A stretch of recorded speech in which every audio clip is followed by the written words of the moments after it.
Letter 31. The Limits of Rationality. Dear Ada, most people live with the comforting belief that human beings are rational creatures, that we think clearly, decide logically, and act sensibly. This belief is flattering. It makes us feel in control, intelligent, capable. It is also wrong. The more closely you observe yourself and others, the clearer it becomes. Rationality is not our default setting. It's a skill, and a fragile one. Let me tell you what I mean. We like to imagine that decisions happen because we analyze facts, weigh options, and choose the best path. But beneath that tidy story is a messier truth.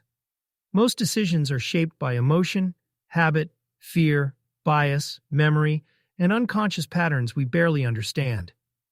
Rationality sits on top of all this like a thin sheet of ice, useful, but easily cracked. When the world becomes stressful, uncertain, painful, or confusing, the ice breaks.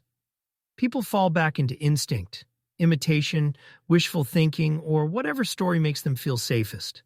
You will see this again and again as you grow older. It helps to understand why rationality is so limited. 1.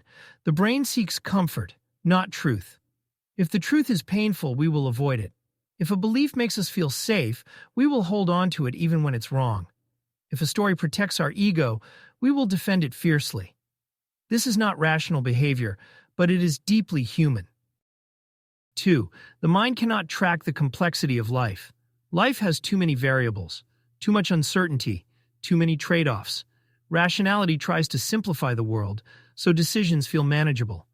But simplification always leaves something out, often something important. 3. Emotion moves faster than thought. Fear, desire, envy, pride, insecurity, these forces operate instantly. Rational thinking lags behind. By the time we form a logical explanation, the emotional decision has already been made. Logic becomes a story we tell ourselves afterward.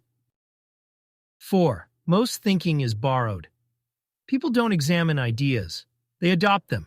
From parents, from friends, from culture, from the crowd. They mistake repetition for reason. This isn't a criticism of humanity. It's simply the nature of the mind.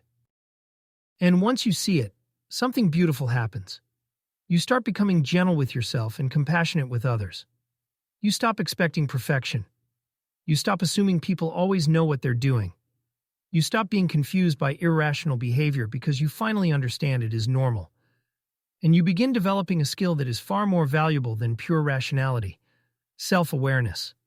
Rationality is not the enemy. It is simply incomplete.